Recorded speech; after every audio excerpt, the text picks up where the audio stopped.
আপুনি এচি ৰুমত বহি পেলাই কপালত ৰঙা ফুট লৈ পেলাই আপুনি কি যুক্তিত ক'ব আহিছে যে তাতে আজমল ডাঙৰীয়াই ৰাজনীতি কৰিছে? সত্যৰঞ্জন ডাঙৰীয়া, আপোনাকো মই কিন্তু সক্ৰিয়লৈ দিলো, আমি বহি নাথাকো। ইমান দিন বহি আছিলো, মাত মাতা নাছিলো, এতিয়া আমাৰ মাত মাতা সময় আহি গৈছে। গতিকে আপুনি এই হিন্দু মুছলিমৰ ৰাজনীতিটো বাদ দিয়ক। হিন্দু মুছলিমৰ বিষবাস্প ছটিয়াই অসমখনক গোটেই বিশ্বৰ ভিতৰত লজ্জানত নকৰিব। আপুনি ৰঙা ফুট মাৰি কপালত হিন্দু মুছলিমৰ ৰাজনীতি কেতিয়াও নকৰিব। কৰে যদি মানুহৰ ৰাজনীতি কৰক, আপুনিও হস্পিটেল বনাওক। তেখেতে যদি ৰাজনীতি কৰিব বিচাৰিছে হস্পিটেল এখন বনাই, কৰক তেনেকুৱা ৰাজনীতি, কৰিব দিয়ক। আপুনি অসমৰ মানুহক ভাল নাপায় কিয়? আপাৰ আছামৰ গাঁৱৰ ভিতৰত এখন হস্পিটেল হ'ব নালাগে? যদি হস্পিটেল বনাই তেখেতে ৰাজনীতি কৰিব বিচাৰিছে, তেনেকুৱা ৰাজনীতি আপুনি কৰিব দিয়ক। মাননীয় সত্যৰঞ্জন ডাঙৰীয়া, আপুনি কৈছে যে আপাৰ আছামত আজমল ডাঙৰীয়াই ৰাজনীতি কৰিছে, তেখেতে আজমল ছুপাৰ 40 হস্পিটেল বনাব বিচাৰিছে। আপুনি ইয়াতে ৰাজনীতিৰ গোন্ধটো ক'ত পালে? আপুনি মোক স্পষ্টকৈ উত্তৰ দিয়কচোন। ইয়াতে আপুনি ৰাজনীতিৰ গোন্ধটো ক'ত পালে? বৰ্তমান সময়ত হস্পিটেল এখনৰ কিমান প্ৰয়োজন আপুনি জানেনে? তেখেতে হস্পিটেল বনাই কি আপাৰ আছামখন ধুবুৰী বনাব? আপাৰ আছামখন ধুবুৰী কেনেকৈ বনাব? কি যুক্তিত আপুনি এই কথাটো ক'লে? আপুনি কথাবিলাকত কিবা যুক্তি বিচাৰি পায়নে? আপাৰ আছামখন ধুবুৰী কেনেকৈ বনাব? আপাৰ আছামখন সদায় আপাৰ আছামেই হয়, তাতে এটা হস্পিটেল বনাব, কিমান ভাল কথা। এতিয়া যিটো পৰিস্থিতি হৈছে আপাৰ আছামত, এই বানপানীৰ পিছত বেমাৰ আহিব, বিভিন্ন ধৰণৰ ভিতৰৰ যিবিলাক ঠাই আছে সেইবিলাকৰ আমাৰ গৰ্ভৱতী মহিলাও কেতিয়াবা ডক্টৰৰ ওচৰত আহি নাপায়, টাউনত আহি নাপায়। গতিকে তাত যদি এখন ভাল হস্পিটেল বনাব বিচাৰিছে আজমল ডাঙৰীয়াই, ইয়াতে আপুনি ৰাজনীতিৰ গোন্ধটো ক'ত পালে? আপুনি মোক কওক। আপোনাৰ মানসিকতাৰ দৌৰ এইখিনিয়ে নেকি? কেৱল কপালত ফুটটো লৈ পেলাই আপুনি দুটামান বিতৰ্কমূলক মন্তব্য কৰিব আৰু অসমৰ ৰাইজক ভুল যাব?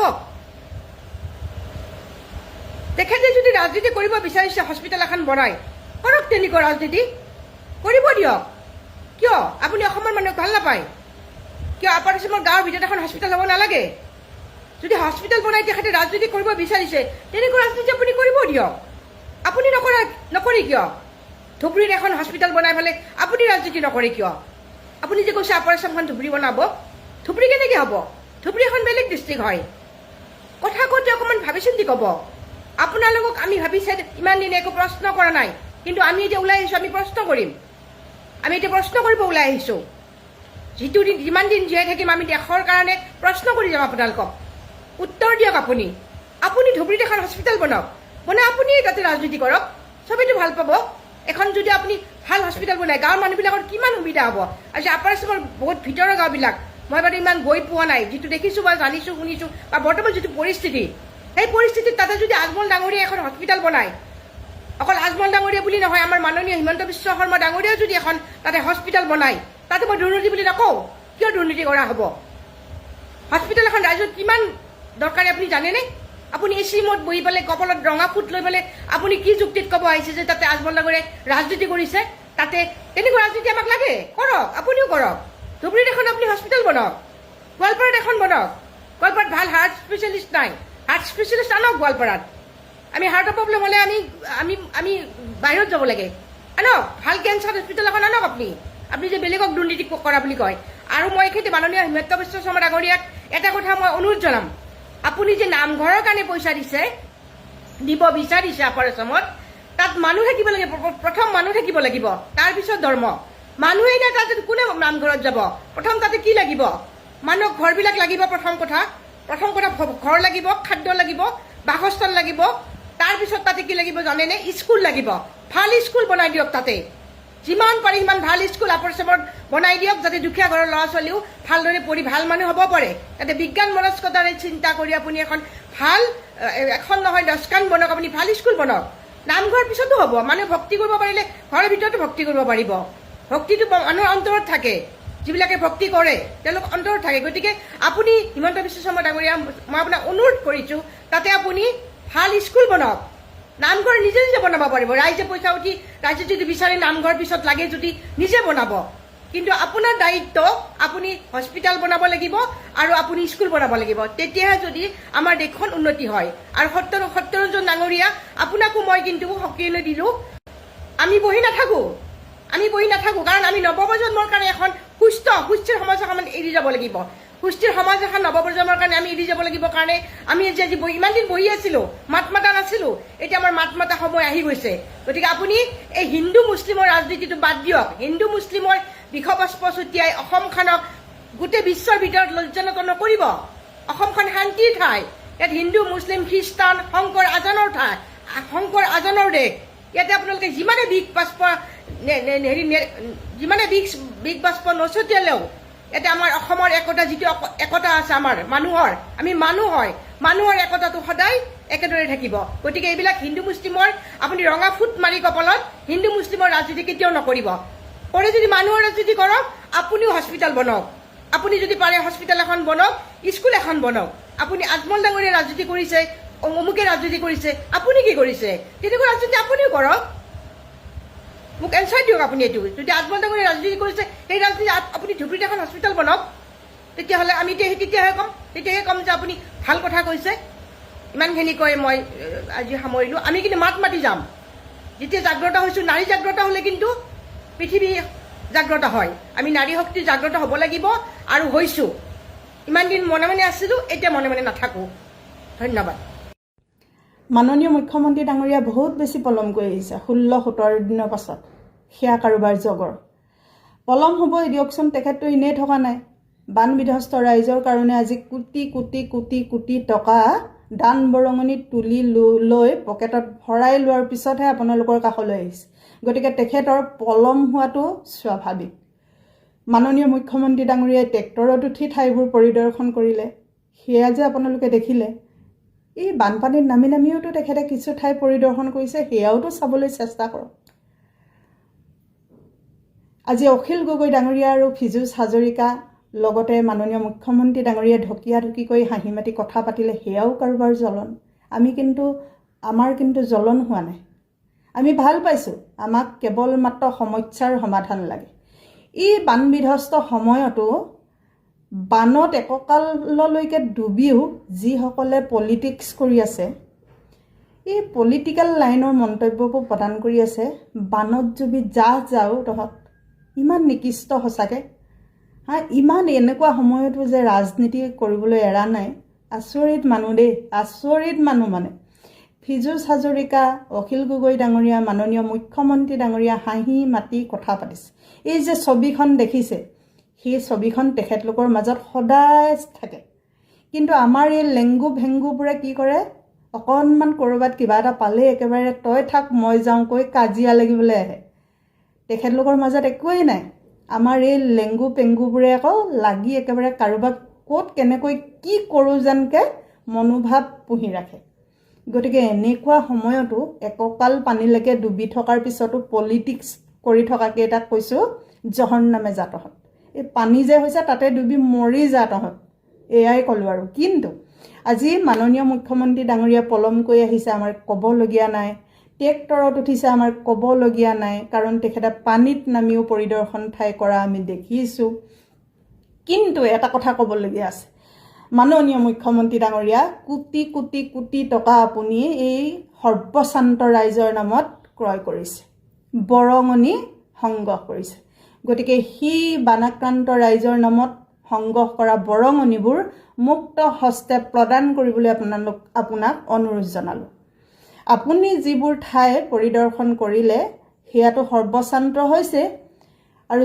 যি ঠাইলৈ আপুনি হয়তো যোৱাই নাই কাৰণ আপোনাৰ হাতত ইমান বেছি সময়ো নাই প্ৰত্যেকখন ঠাইলৈকে যে আপুনি যাব এনেকুৱা কিছুমানো ঠাই আছে য'ত 100% মানুহ হয় সৰ্বশান্ত হৈছে গতিকে এনেকুৱা সময়ত সেই সৰ্বসাৰা মানুহখিনিক অন্তত কেইটামান পইচাৰ কাৰণে প্ৰতিবাদত নামিবলৈ আপুনি বাধ্য কেতিয়াও নকৰাব আপোনাক সেয়াত অনুৰোধ জনাইছোঁ শিৱসাগৰৰ মানুহক সহায় কৰিবৰ বাবে মিয়া মানুহ পাগলৰ দৰে দৌৰি গৈ আছে শিৱসাগৰৰ মানুহক সহায় কৰিবৰ বাবে মোৰ কথাটো হ'ল সহায় কৰাটো ডাঙৰ কথা নহয় কিন্তু শিৱসাগৰবাসীয়ে বা নাজিৰাবাসীয়ে এই মিয়াসকলে যে সহায় কৰি আছে এই মিয়াসকলে যে দৌৰি সহায় কৰিব যাই আছে সেইবিলাক মনত ৰাখিবনে?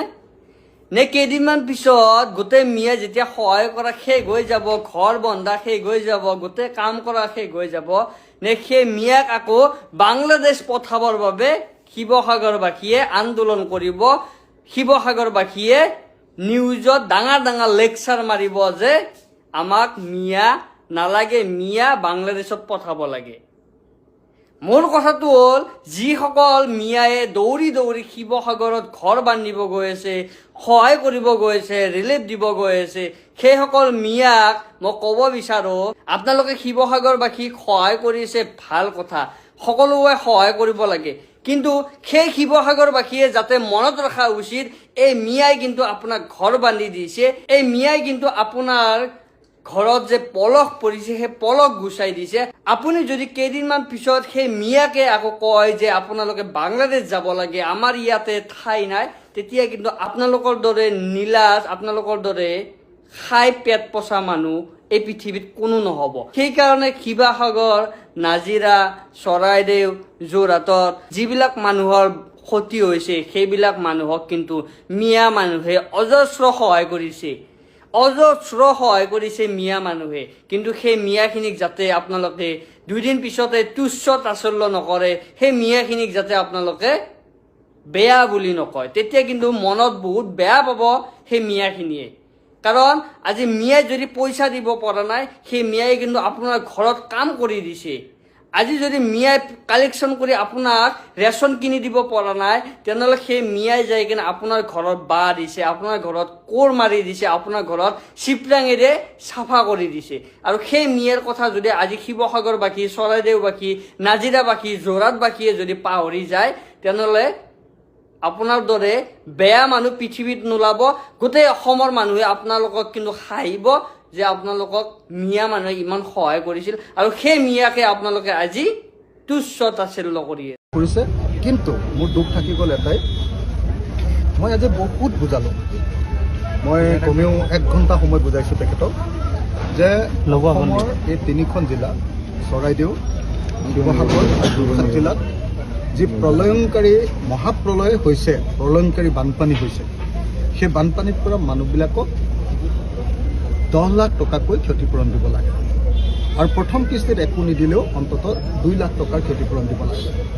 তেখেতক মই নাৱৰ গোটেই সময়খিনি, গাড়ীত যোৱাৰ গোটেই সময়খিনি, আকৌ এতিয়া খোজকাঢ়ি যোৱাৰ সময়খিনিতো, লাষ্ট গাড়ীত উঠিবৰ সময়ত য'ত ৰৈ আছিলোঁ, এতিয়া কথা পাতি আছিলোঁ, তাতো দাদা মোৰ এটাই ৰিকুৱেষ্ট, আপুনি নামানিলে সেইটো কৰি দিয়ক। বোলে কি? মই বোলো যে প্ৰতিটো পৰিয়ালক 10 লাখ টকাকৈ দিয়াৰ যিটো আমাৰ দাবী বা অনুৰোধ, সেইটো আপুনি কৰক, আৰু যদি টকা নাই প্ৰথমতে 2 লাখ টকা কৰক। তেতিয়া তেখেতে মোক শেষত এটাই কথা ক'লে যে 25,000টো দি লওক, দিয়াৰ পাছত ক্ষতিপূৰণটো যাৰ যি লোকচান হৈছে সেইটো মই দিম। মই ক'লোঁ যে দাদা, এখন ঘৰৰ যে চোফা ছেটটো লোকচান হৈছে সেইটো আপুনি দিব নালাগে। কৈছে সেইটোতো কোনো ব্যৱস্থা নাই। মই ক'লোঁ ফ্ৰিজটো যে নষ্ট হৈ গ'ল সেইটো আপুনি দিব নালাগে, সেইটোতো কোনো প্ৰভিজন নাই। মই ক'লোঁ যে দাদা, আমাৰ কি কয় এইটো কাৰেণ্ট নহ'লে লগোৱাটো কি বুলি কয়, ইনভাৰ্টাৰটো যে নষ্ট হ'ল সেইটো দিব নালাগে, বিচনাখন যে নষ্ট হৈ গ'ল, মেট্ৰেছটো যে নষ্ট হৈ গ'ল সেইটো দিব নালাগে। কৈছে সেইটোতো কোনো প্ৰভিজন নাই। মই অন্য কিবা কিবি ব্যৱস্থাৰে অলপ অলপ পইচা পোৱাৰ ব্যৱস্থা কৰি দিম, অন্ততঃ আটাইতকৈ এফেক্টেড পৰিয়ালবিলাকক 2 লাখ মানকৈ পোৱাৰ ব্যৱস্থা কৰি দিম। মই কৈছোঁ এইটো নহয় দাদা, যে আপুনি প্ৰত্যেকটো পৰিয়াল যদি মানুহৰ ঘৰত বোকা সোমাই তেওঁলোকৰ চোফা ছেটটো নষ্ট হৈ যোৱাটো কম্পেনচেশ্যনৰ ভিতৰত নপৰে, ফ্ৰিজটো নষ্ট হৈ যোৱাটো, টিভিটো নষ্ট হৈ যোৱাটো, ইনভাৰ্টাৰটো নষ্ট হৈ যোৱাটো, কি কয় আপোনাৰ ডাইনিং ছেটটো নষ্ট হৈ যোৱাটো, তাৰপিছত আপোনাৰ মটৰচাইকেলখন নষ্ট হৈ যোৱাটো, গাড়ীখন নষ্ট হৈ যোৱাটো, তাৰপাছত আপোনাৰ কি কয় বিচনাখন, মেট্ৰেছখন, মানে মই কৈছোঁ যে ইণ্টেৰিয়ৰ যিমানবিলাক বস্তু হৈ আছে সেইবিলাক যদি নষ্ট হৈ যোৱাটো কম্পেনচেশ্যন বা ক্ষতিপূৰণৰ ভিতৰত নপৰে, তেতিয়াহ'লে আপুনি দিয়া ক্ষতিপূৰণে আমাৰ কোনো উপকাৰ নহয়। অসমৰ মুখ্যমন্ত্ৰীক মই মোৰ কথাখিনি ক'লোঁ, কিন্তু তেখেতে সন্মত নহ'ল। তাৰপিছত মই কেশৱ মহন্তৰ লগত গাড়ীত বহিলোঁ, যিহেতু তেখেত ডিজাষ্টাৰ মিনিষ্টাৰ। তেখেতক মই বুজালোঁ যে দাদা আপুনি চিফ মিনিষ্টাৰক যেনে তেনে কৰি দিয়ক। ক'লে কেনেকৈ কৰিম কোৱা, আগতে 5,000 দিয়ে, তোমালোকৰ হুলস্থুলত আমি 25,000 দিছোঁ। মই কৈছোঁ এইটো 25,000 এইবাৰ নহয়, ইয়াৰ আগৰবাৰো মোক দিছে CM-এ, যেতিয়া হেৰি হৈছিলে কি কয় এই ONGCৰ তেলখাত জ্বলিছিলে, তেতিয়াও মই CM-ক লাগি তেতিয়াই 25,000 কৈছোঁ, এইবাৰ আপুনি কৰা নাই নহয়, এনেকৈ ক'লোঁ। তেতিয়া তেওঁ ক'লে যে এইটো সম্ভৱ নহয় অখিল। মই ক'লোঁ সেইকাৰণে আপোনাক বাৰম্বাৰ কৈছিলোঁ, আপোনালোকে NDRF ফাণ্ড ঘূৰাই পঠিয়াই কিন্তু আপোনালোকে পাব্লিকক পইচাটো নিদিয়ে কিবা এটা তৰিকা উলিয়াই কিবা এটা নিয়ম উলিয়াই আপোনালোকে কিবা এটা ব্যৱস্থা উলিয়াই কৰক আৰু যদি নোৱাৰে মই কৈছিলোঁ যে আপোনালোকে একো কৰিব নালাগে কিন্তু মেজৰ ডিজাষ্টাৰ বুলি চেণ্ট্ৰেল গভৰ্ণমেণ্টৰ পৰা আমাৰ অসমলৈ বানপীড়িত লোকসকললৈ আমাৰ অসমৰ বাহিৰৰ পৰা এই 2-3 দিনৰ আগত আমাৰ ইয়ালৈ কোন আহিছিল আপোনালোকৰ মনত আছেনে নিশ্চয় আছে তেওঁৰ নাম আছিলে হুছেইন মনচুৰী ছাৰ হুছেইন মনচুৰী আপোনালোকে সকলোৱে চিনি পায় আমাৰ ভাৰতবাসীয়ে সকলোৱে চিনি পায় তেওঁ কেনেকুৱা এজন ব্যক্তি আৰু তেওঁ 12খন ট্ৰাকত 1 কোটিকৈ সাহায্য আনিছিলে আৰু তেওঁৰ নিচিনাকে বাহিৰৰ পৰা বহুত লোকে আমাৰ অসমৰ বানপীড়িত লোকসকলক ইমান সহায় কৰি আছে ইমান হেল্প কৰি আছে মানে ক'বলৈ ভাষা নাই পাঞ্জাবী আহিছে বিহাৰী আছে বাঙালী আহিছে মুছলমান আহিছে ইমানখিনিয়ে সাহায্য প্ৰদান কৰিছে আমাৰ মাননীয় মুখ্যমন্ত্ৰী ডাঙৰীয়া তাৰ আধাটো কৰা নাই মানে বদৰুদ্দিন আজমল ডাঙৰীয়াই উজনিত প্ৰথম 2 কোটি টকা দিলে দি এতিয়া আকৌ তেখেতে 20 লাখ টিংপাত আৰু 20 লাখ বাঁহ আৰু 5 লাখ মেখেলা চাদৰ আৰু 5 লাখ ইউনিফৰ্ম দিব খুজিছে বাতৰিটো পাই ভাল লাগিছে কিন্তু একাংশ হিন্দুত্ববাদৰ গোৰামী এতিয়াও যোৱা নাই তেওঁলোকে সদায় সেই বদৰুদ্দিন আজমলক তুচ্ছ তাচ্ছিল্য কৰি আছে যে এইখিনি হিন্দুৱে ল'ব নালাগে এইখিনি দান নামঘৰত লগাব নালাগে এইখিনি আমুক সেইখিনি তামুক ঠিকেই মানি লৈছো কিন্তু যিসকলে এইখিনি নালাগে ল'ব নালাগে এইখিনি কৈ আছে মুছলমানৰ বস্তু নালাগে সেইসকলে গৈ এই বিপদত পৰি থকা মানুহসকলক উদ্ধাৰ কৰিবলৈ চেষ্টা কৰিছে নাই কৰা নিজৰ মাটি ভেটি বিক্ৰী কৰি তেওঁলোকক দান কৰিবলৈ গৈছে নেকি নাই কৰা কিয়নো তেওঁলোকে অকল মানুহৰ মাজত বিভ্ৰান্তিৰ সৃষ্টি কৰিবৰ কাৰণেই বৰ্তমান সময়ত আছে আৰু সেই বিভ্ৰান্তিৰ সৃষ্টি কৰোঁতেই নেপালত কি হ'ল দাণ্ডা দি ঠাণ্ডা কৰি দিলে কিন্তু আমাৰ অসমত সেইটো নাই আৰু সেইকাৰণে এজনৰ পিছত দুজন দুজনৰ পিছত তিনিজন বাঢ়িহে গৈ আছে বিষবাষ্প বিয়পা মানুহ কমি যোৱা নাই আৰু বদৰুদ্দিন আজমল ডাঙৰীয়া আপোনাকো কওঁ অত টকা যে লয় কৰিছে আপুনি তাৰ বিনিময় কিবা আছে আজি মুখ্যমন্ত্ৰী ডাঙৰীয়াই 15,000কৈ টকা দিলে কোনোবাই তাক লৈ আলোচনা কৰিছে মুখ্যমন্ত্ৰী ডাঙৰীয়াৰ কাষত থিয় হৈ কোনোবা মহিলাই কৈছে যে আমি নতুনকৈ জীৱন গঢ়িবলৈ সকাহ পালোঁ 15,000 টকা কিন্তু আপোনাৰ টকা পাই কোনে কি প্ৰশংসা কৰিলে অকণমান বিপদৰ সময়ত সহায় পালে শেষ কালি যেনেকৈ জুবিন গাৰ্গ মৰি গ'ল আজি এবছৰ হোৱাই নাই এই অহা মাহত সোমাই যাব এতিয়াও কোনো উমঘাম নাই পাহৰি গুচি গ'ল ঠিক তেনেকৈ আপোনাৰ দানো ৰাইজে পাহৰি যাব তাতকৈ যদি আপোনাৰ নিজৰ মানুহখিনি যে উচ্ছেদ কৰিছিলে উঠাই দিছিলে সেই মানুহখিনিক অকণ সহায় কৰা হ'লে ভাল লাগিলেহেঁতেন সেই মানুহখিনি আপোনাৰ লগত সদায় থাকিলেহেঁতেন আৰু দ্বিতীয় কথা হ'ল সহায় কৰিলে এতিয়া বেলেগ মানুহে সহায় কৰি আছে আপুনি নিজৰ জেগাটোৰ চিন্তা কৰিলে ভাল হয় নিজৰ ৰাস্তা পদূলিৰ চিন্তা কৰক সেই টকাখিনি দি ভাল হয় কিন্তু একাংশ মানুহক গুণ কৰিব নোৱাৰে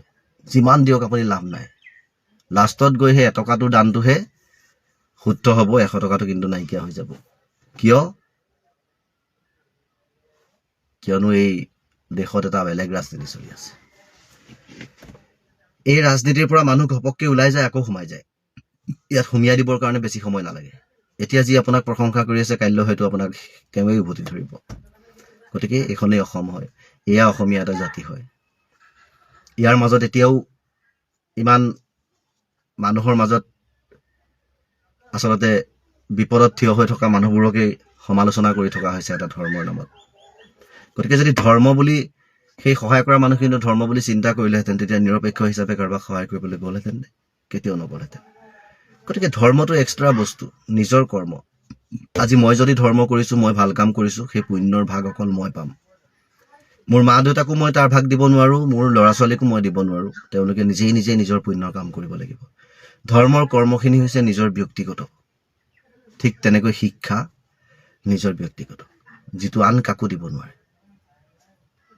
গতিকে আজি আপুনি শিক্ষা পঢ়িলে শুনিলে আপোনাৰ কোৱালিফিকেশ্যনত চাকৰিটো আপুনিহে পাব আপুনি আপোনাৰ ল'ৰা ছোৱালীকো দিব নোৱাৰে মা দেউতাকো দিব নোৱাৰে আপোনাৰ শিক্ষা আপোনাৰ লগত থাকিব ঠিক তেনেকৈ ধৰ্মৰ কৰ্ম ভাল কৰ্ম কৰি গৈছে তাৰ ফল আপুনিহে পাব আপুনি বেলেগক দিব নোৱাৰে। গতিকে সেই ধৰ্মটোক লৈ মানুহে তুচ্ছ তাচ্ছিল্য কৰা, নিন্দা কৰা, ধৰ্মইতো কাৰো অনিষ্ট কৰা নাই, ধৰ্মই কাকো উন্নতিও কৰি দিয়া নাই। ধৰ্ম নিজৰ নিজৰ ব্যক্তিগত, তাক লৈ মানুহৰ জ্বলন কিয়? মই কথাটো বুজি নাপাওঁ। আজি চাওক, আজি ধৰ্ম কোনটো? আজি যি বদৰুদ্দিন আজমলে নিৰপেক্ষ হিচাপে যি টকা 2 কোটি প্ৰথমতেই দি মানুহক সহায় কৰি এতিয়াও সহায় কৰি আছে। আজি হুছেইন মনছুৰী সুদূৰ মুম্বাইৰ পৰা আহি মানুহৰ বিচনা পৰ্যন্ত পেন কুচাই বোকা পানী ফালি ঘৰত ফিটিং কৰি থৈ আহিছে। এয়া ধৰ্ম। এইখিনি যে কৰিছে, তেওঁ অজস্ৰ মানুহক উপকাৰ কৰি দিছে, কিন্তু তাৰ ফল অকল তেওঁহে পাব, বেলেগ কোনেও নাপায়। কিয়নো তেওঁ উৎসৰ্গা কৰিছে। হয়তো তেওঁ আজিলৈকে কাকো সহায় নকৰা হ'লে তেওঁ বদৰুদ্দিন আজমলতকৈও পুঁজিপতি হ'লহেঁতেন, বা আদানী আম্বানীৰ লগত তুলনা কৰিব পাৰিলেহেঁতেন, কাৰণ যিমানখিনি দান কৰিলে। আজি আমাৰ অসমৰে এজন ব্যক্তি, তেখেতকো অত সহায় এই বানৰ সময় বুলি নহয়, তেখেতে অতীতৰ পৰা মানুহৰ লগত সহায় কৰি আহিছে। আজি যদি তেখেতেও সেই টকাখিনি অনিষ্ট নকৰি নিজৰ স্বাৰ্থৰ কাৰণে জমা কৰি ৰাখিলেহেঁতেন, অসমৰ এজন ধনী ব্যক্তি হ'লহেঁতেন, যাৰ নাম আমি আচলতে এজন খুব চিনাকি মানুহ, যাক আমি সময় গগৈ বুলি জানো। তেখেতেও যথেষ্ট কৰিছে মানুহৰ কাৰণে, আজি আমি তেখেতৰ নাম নলৈ নোৱাৰোঁ। গতিকে কামবোৰ তেনেকুৱা নিৰপেক্ষ হিচাপে কৰিলে ভাল লাগে। কোনো জাতি ধৰ্ম বৰ্ণ নিৰ্বিশেষে যদি আপুনি কাৰোবাক সহায় কৰি যায় মানুহ হিচাপে, তেতিয়া আপুনি ঈশ্বৰৰ পৰা কিবা পাব। যদি আপুনি স্বাৰ্থলৈ মানুহক সহায় কৰিবলৈ যায়, সেইখিনি এনেহে গ'ল, কামত নাহে। কিন্তু আপুনি নিস্বাৰ্থ হিচাপে যি কৰিছে সেয়াহে আপোনাৰ কামত আহিব। গতিকে আজি চৰকাৰে কিমান দান দিছে, কি দিছে, হিন্দুৱে যিমান পাইছে মুছলমানেও সমানেই পাইছে, কাৰণ তেওঁলোকেও জানে যে মুখেৰেহে কৰিব লাগিব ধৰ্ম, কৰ্মৰে কৰিলে কিন্তু ভগৱানে দুখ ধৰিব। সেইটো কাৰণে আঁচনি আপুনি সুধি চাব আপোনাৰ আশে পাশে মানুহক, মুছলমানসকলক সুধি চাব যে তেওঁলোকে পায়নে নাই অৰুণোদয় আঁচনি, তেওঁলোকে বৃদ্ধ পেঞ্চন পায়নে নাই, তেওঁলোকৰ ল'ৰা ছোৱালীবোৰে পাবলগীয়া স্কলাৰশ্বিপ কিবা কিবি এইবোৰ পায়নে নাই, সুধিব। সমানেই পায়, কিয়নো এইটো এটা ৰাজনীতিৰ টপিক হয়। আজি বদৰুদ্দিন আজমল আৰু হিমন্ত বিশ্ব শৰ্মা একেলগে আছে উজনিত, তেওঁলোকৰ মাজত কাজিয়া নাই। গতিকে এই কাজিয়াবোৰ আমাৰ মূৰ্খৰ মাজত লগাই দিয়া হয়। আমি মূৰ্খৰ কাৰণে কাজিয়া কৰোঁ, হিন্দু মুছলমান লৈ। গতিকে এই মূৰ্খ বেছি নাই, খুব কম আছে বৰ্তমান সময়ত অসমত। যেনে এইজন কিবা কলিতা, হীৰেণ কলিতা নে কিবা নামটো, আৰু এজন কি হিন্দু অসম, এইবোৰ নামবোৰ আচলতে মই মনত নাৰাখোঁ, এজন ৰঞ্জন বৰা, তাৰপিছত এজন এখন কি আনচাৰী জোনাপটো, এইবিলাক এই তেনেকুৱা ধৰণৰ কেইজনমান ব্যক্তি সোমাইহে এই বিষবাষ্পবোৰ বিয়পাই আছে। আৰু সেই ব্যক্তিকেইজনক যদি ৰঙা ঘৰৰ আলহী বনাই দিয়া হয়, তেতিয়া নিফাত মাৰিব। এইবিলাক 4জন মানুহক ভৰাই দিলেই হ'ল, তাৰপিছত ধৰ্মৰ কথা নিফাত মাৰি যাব, তেতিয়া সকলো বিবেক শুদ্ধ হৈ যাব।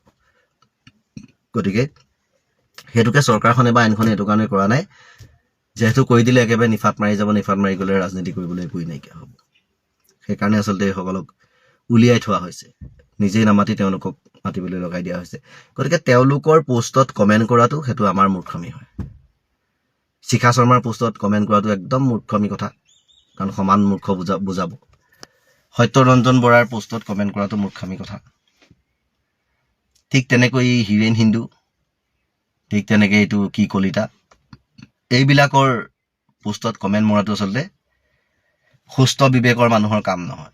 এইবোৰ পোষ্ট চাবই নালাগে, লগালগ আনফল' মাৰি এইটো ৰিপৰ্টেই মাৰি দিব লাগে আৰু একাউণ্টটো। আৰু লাহে লাহে যেতিয়া নাইকিয়া হৈ যাব, কাক দিব পোষ্ট, কোনে চাবলৈ দিব?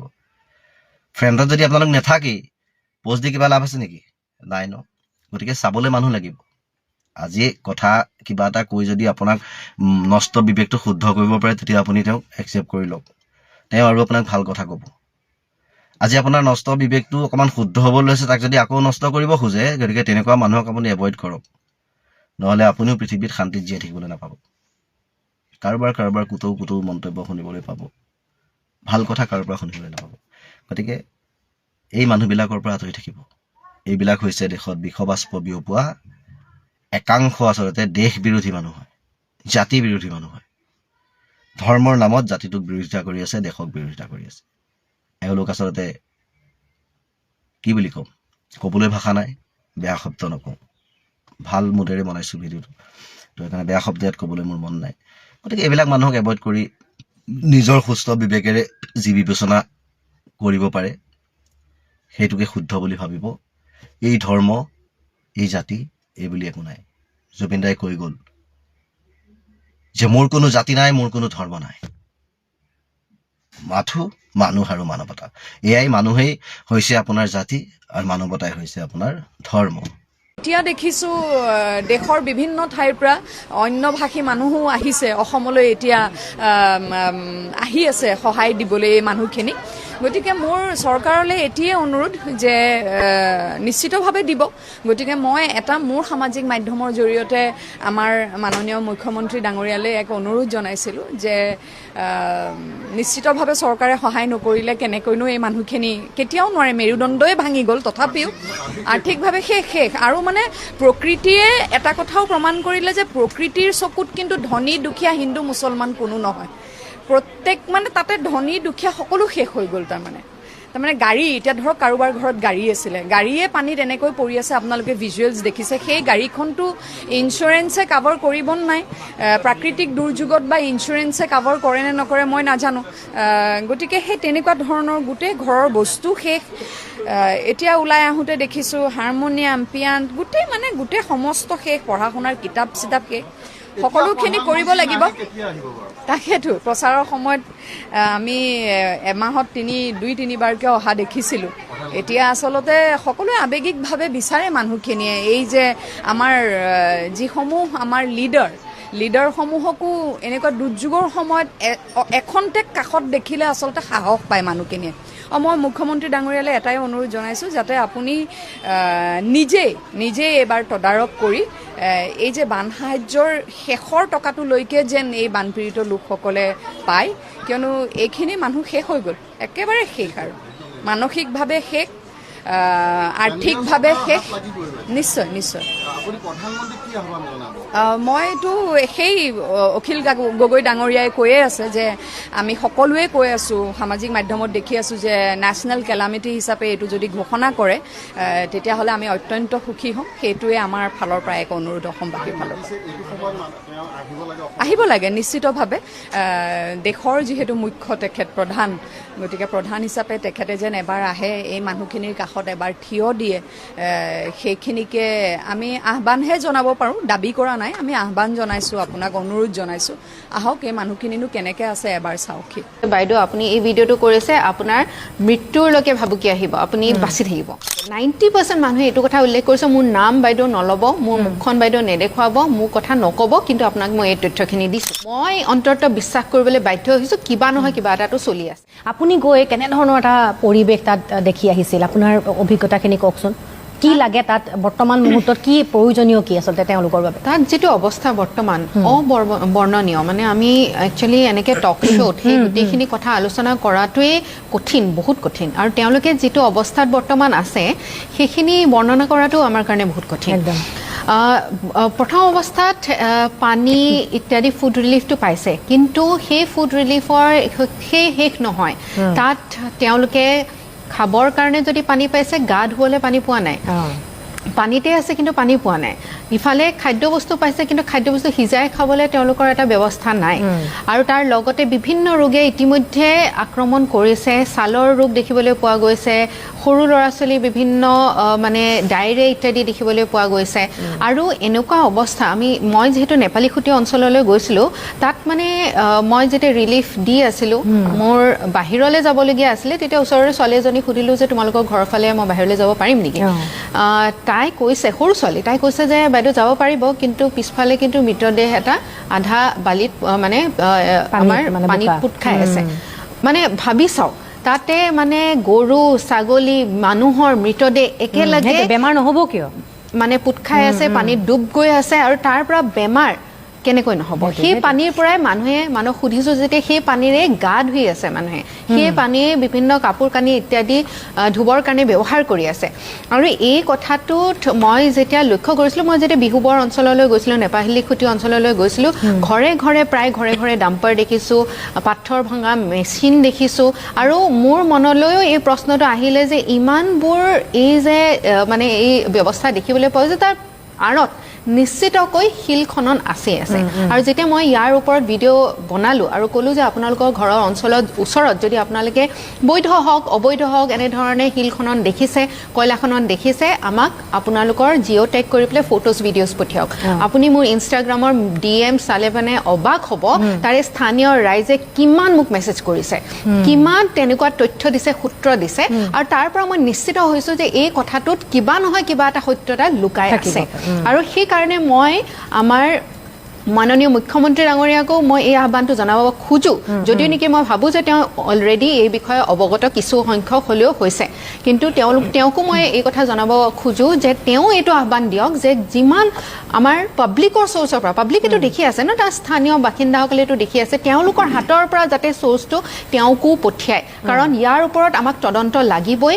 আৰু কেৱল শিৱসাগৰ বা আমাৰ নাজিৰা বা এইখিনি অঞ্চলেই নহয়, আমাৰ নামনি অসমতো, ওদালগুৰিতো বিভিন্ন অঞ্চলত এনেধৰণৰ অবৈধ খনন এতিয়াও চলি আছে।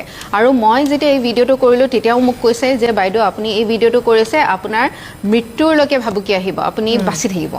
তাৰ মানে আৰু যিমানবিলাক ভিডিঅ'জ দিছে, যিমানবিলাক মোক তথ্য দিছে, তাতো প্ৰায়ভাগে 90% মানুহে এইটো কথা উল্লেখ কৰিছে, মোৰ নাম বাইদেউ নল'ব, মোৰ মুখখন বাইদেউ নেদেখুৱাব, মোৰ কথা নক'ব, কিন্তু আপোনাক মই এই তথ্যখিনি দিছোঁ। তাৰ মানে এইখিনি অঞ্চলত যে এনেকুৱা ধৰণৰ কিবা নহয় কিবা সূত্ৰ আছে, সেইখিনি মই অন্তত বিশ্বাস কৰিবলৈ বাধ্য হৈছোঁ, কিবা নহয় কিবা এটাটো চলি আছে নেপালীখুটিৰ অঞ্চলৰ সেইখিনি অঞ্চল। আৰু এনেকুৱা আজিৰ নেপালত বৰ্তমান সময়ত চাকৰি কৰি থকা এজন যুৱকে মোক ফোন কৰিছে, তেওঁ কৈছে এনেধৰণৰ খনন চলি আছিলে, একোটা পুখুৰী খান্দি পেলাই উলিয়াইছিলে। এই যেতিয়াৰ পৰা চৰকাৰখন আহিছে, ভগৱান ৰামচন্দ্ৰৰ নাম লৈ ধৰ্মীয় বিদ্বেষ লৈ পেলাই গোটেই মানুহৰ মাজত এটা শোষণৰ শাসন যন্ত্ৰ চলাই আহিছে। শেহতীয়াভাৱে আমি দেখিবলৈ পাইছোঁ, এই যি ৰাম মন্দিৰৰ নামত ভাৰতবৰ্ষৰ প্ৰত্যেকজন জনসাধাৰণে চান্দা দিছিলে, পইচা দিছিলে ৰাম মন্দিৰ প্ৰতিষ্ঠা কৰাৰ কাৰণে। আজি সেই ৰাম মন্দিৰ প্ৰতিষ্ঠা কৰাৰ নামত যি টকা পইচা হাজাৰ হাজাৰ কোটি টকা ভাৰতবৰ্ষৰ ৰাইজে দিছিলে, আজি সেই হাজাৰ হাজাৰ কোটি টকা ৰাইজে দিয়া চান্দা হৰলুকি হৈছে। এইখন চৰকাৰ ৰামৰ নামত ৰাজনীতি কৰি আছে, ধৰ্মীয়ভাৱে ৰাজনীতি কৰি আছে, মানুহক আৱেগিকভাৱে লুণ্ঠন কৰি আছে। তাৰপিছত ৰামৰ নামত হোৱা এই যি শোষণ, এই যি চুৰি কাৰ্য, তাত কিন্তু চৰকাৰখন নিশ্চুপ আছে। আজি আপোনালোকে চাব, সোণম ৱাংচুক তেখেতে অনশনত বহিছে। আজি এই অনশনত যে তেখেতে বহিছে, কাৰ স্বাৰ্থত বহিছে? ভাৰতবৰ্ষৰ উঠি অহা প্ৰজন্মই যি পৰীক্ষাবোৰ দি আছে, যি এই পৰীক্ষাৰ প্ৰশ্ন পেপাৰ চুৰি কাৰ্য, তাত এইখন চৰকাৰৰ অলপো মাতবোল নাই। ধৰ্মেন্দ্ৰ প্ৰধানৰ এষাৰ মাত নাই, প্ৰধানমন্ত্ৰীৰ মাত নাই, অমিত শ্বাহৰ মাত নাই। যুৱ প্ৰজন্ম কোনোবা দিশত যাওক, এওঁলোকৰ ভ্ৰক্ষেপ নাই। আজি সোণম ৱাংচুকে এই ডেকা শক্তিৰ কাৰণে আজি যুঁজত নামিছে, অনশনত গৈছে, মৃত্যু মুখলৈ যাবলৈ ধৰিছে, চৰকাৰৰ মাত নাই। এইখন চৰকাৰ বিজেপি ইংৰাজতকৈ অধিক হৈছে। ব্ৰিটিছে তেতিয়া ভাৰতবৰ্ষৰ স্বাধীনতা আন্দোলনত মহাত্মা গান্ধী অনশনত যেতিয়া নামিছিল, আমাৰ নেতাবিলাকে যেতিয়া অনশনত নামিছিল, ইংৰাজেও তেতিয়া কিন্তু অনশন ভংগ কৰিবলৈ চেষ্টা কৰিছিল। কিন্তু এই বিজেপি আমাৰ জনসাধাৰণৰ কাৰণে নামি আছে, অনশনত বহিছে, কিন্তু ভ্ৰক্ষেপ নাই। কৃষকৰ কথা এওঁলোকে নুশুনে, মহিলাৰ কথা এওঁলোকে নুশুনে, যুৱকৰ কথা এওঁলোকে নুশুনে। ৰামৰ নামত ৰাজনীতি কৰিছে, ৰামৰ টকা পইচাখিনিও এওঁলোকে শোষণ কৰি আছে।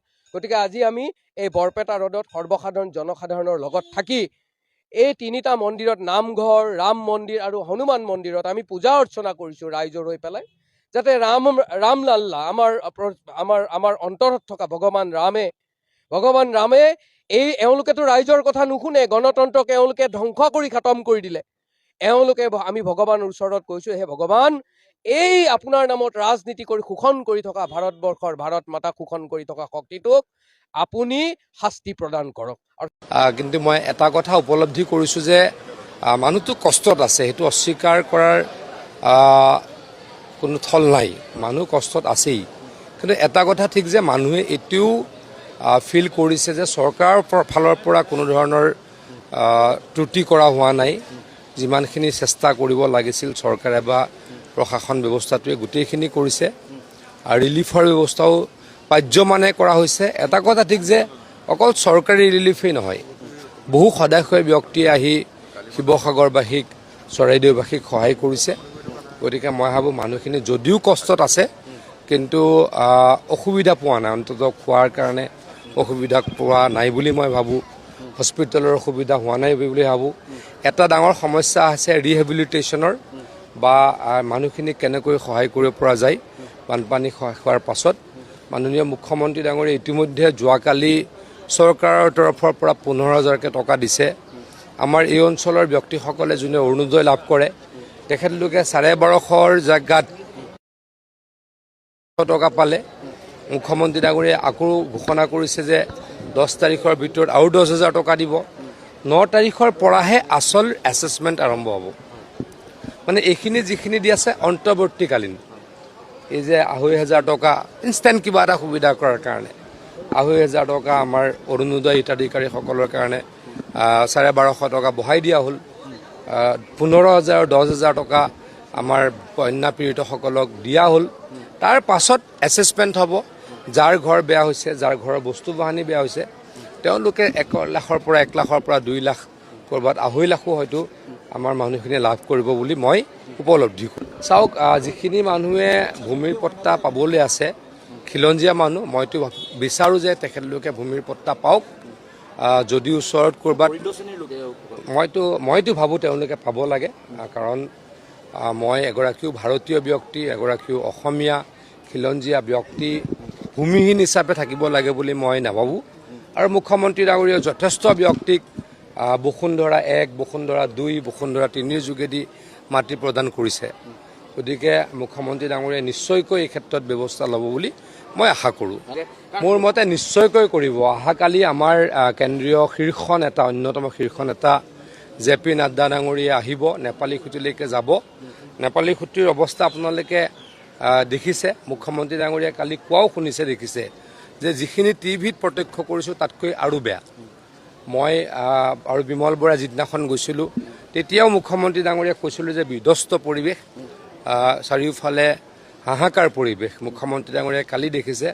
মই সঁচাকৈ অন্তৰৰ পৰা কৈছোঁ যে এই মানুহখিনিক সহায় কৰিবই লাগিব যিকোনো পৰ্যায়ত। আৰু হিমন্ত বিশ্ব শৰ্মা ডাঙৰীয়া যিহেতু আছে, নিশ্চয়কৈ সহায় কৰিব, মই দৃঢ়ভাৱে বিশ্বাস। মোৰ মতে গোটেইখিনিয়ে পাব বুলিয়ে মই ভাবোঁ। কৃত্ৰিম বান এইখিনি সময়ত আৰু কৃত্ৰিম বান আৰু আচল বানপানী কোনে বিচাৰ কৰিব? এছেছমেণ্ট অলৰেডিটো হ'লেই। মোৰ মতে মই গোটেইখিনি ক'ব নোৱাৰোঁ। মই মোৰ ডিপাৰ্টমেণ্ট নপৰে। মই অলপ কৃষি কামৰ কাৰণেহে আহিছিলোঁ আৰু ইয়াতে মানুহখিনি কষ্টত থকাৰ কাৰণে অলপ ক'ৰবাত সহায় কৰিব পাৰোঁ নেকি, ইয়াতে থাকি গ'লোঁ মুখ্যমন্ত্ৰী ডাঙৰীয়াৰ নিৰ্দেশত। সকলোখিনি মোৰ ক'বলৈ দিগদাৰ হয়। কিন্তু মই ভাবোঁ যে যোৱাকালি যি 70,000 মানুহৰ লিষ্ট বনিছিলে সেইখিনিয়ে আচল বানপীড়িত। 70,000 লিষ্ট বনিছে গোটেই 15,000 টকাৰ কাৰণে, সেইখিনি আচল বানপীড়িত। তেওঁলোকে গোটেইখিনিয়ে পাব। মই আপোনালোকে চাওক, কঠীয়া দি শেষ কৰিব নোৱাৰোঁ কাৰণ বহু মাটি ক্ষতি হ'ল। ইমিডিয়েটলি ইমান কঠীয়া পোৱা নাযায়। যিখিনি দিব পাৰোঁ কঠীয়া দিম, যিখিনি কঠীয়া দিব নোৱাৰোঁ ডাইৰেক্ট ধান সিঁচা খেতিও আছে, সেইটো দিবলৈকে চেষ্টা কৰিম। তাৰ পাছত আমি এটা মেগা প্লেন ল'ম। এইখিনি অঞ্চলত মানুহক ৰবি খেতিৰ প্ৰতি আকৃষ্ট কৰিব লাগে। আচলতে ৰবি খেতি কৰিলেহে লাভ হয় বা ফল মূলৰ খেতি কৰিলেহে লাভ হয়। পৰম্পৰাগত ধানটো আমি কৰিব লাগিব, কিন্তু লগত যদি আমি ৰবি বা আমি হৰ্টিকালচাৰ, ফ্লৰিকালচাৰ নকৰোঁ তেতিয়া আমি উপান্ত খেতিয়কে হৈ থাকিম। গতিকে ইয়াৰ পৰা আৰম্ভ কৰিম বুলি ভাবিছোঁ। চাওক, মই এটা কথা যদি কওঁ আপোনালোকক, এইটোতো মহাপ্ৰলয়। হঠাৎ কেতিয়াবা ইমান বেছি বৰষুণ হৈ যায়, তেতিয়া ভয়ানককৈ পানী নামি আহে। যেতিয়া তেনেকৈ চুনামি হয়, এইটো তেনেকুৱাই হৈছে। কিন্তু মই খুব বিনম্ৰতাৰে কৈছোঁ, মানুহখিনিয়ে জানেই কাৰণে কোনোৱে বিশেষ কমপ্লেইন কৰিব পৰা নাই বা কৰিব খোজাও নাই। মই শিমলুগুৰিৰ পৰা বিহুবৰলৈকে, মানে মই এতিয়াহে গম পালোঁ যে বিহুবৰৰ লাষ্ট গাঁওখন নেপালী খুঁটি। আগতেতো মই বিহুবৰ বুলিয়ে জানো। শিমলুগুৰিৰ পৰা বিহুবৰলৈকে প্ৰায় 20 কিলোমিটাৰ মথাউৰি বনাবলৈ আমি সাজু হৈছিলোঁ। আমি ধনৰ আবণ্টনো দিছিলোঁ। মই নিজেও আহিছিলোঁ। কিন্তু অলপ আমাৰ অসুবিধা হ'ল লেণ্ড একুইজিশ্যনৰ কাৰণে। তেখেতলোকে তেতিয়া ভাবিছিলে ইমান বেছি পানী নহয়, গতিকে মথাউৰি বনাই আমি মাটিটো নষ্ট নকৰোঁ, গতিকে বনাব নোৱাৰিলোঁ। তাত যদি মথাউৰিটো হৈ থাকিলে হয় তেতিয়া ইমান ক্ষতি নহ'লে হয়, অন্ততঃ অভাৰটপ হ'ল হয় বা যদি ক'ৰবাত এজেগাত দুজেগাত ভাঙিলেও হয় ইমান ক্ষতি নহ'ল হয়। গতিকে এইবাৰ মানুহে কালি মুখ্যমন্ত্ৰী ডাঙৰীয়া কোৱা শুনিছোঁ যে প্ৰস্তাৱিত মথাউৰিটো কৰি দিব লাগে। মানে প্ৰস্তাৱিত তেখেতলোকে জানে যে আমি কৰিব বিচাৰিছিলোঁ। মই নিজেও আহিছিলোঁ, চিফ ইঞ্জিনিয়াৰ দুবাৰ আহিছিলে। আমাৰ এষ্টিমেট বনোৱা আছে, মই আজিও দেখাব পাৰিম। এষ্টিমেট DPR এভৰিথিং ৰেডি কৰা আছিলে আজিৰ পৰা 1.5 বছৰ আগত। কিন্তু সদাশয় ব্যক্তি কিছুমানে হয়তো ভাবিলে তেখেতলোকে মাটি দিব নোৱাৰে, গতিকে নোৱাৰিলোঁ কৰিব।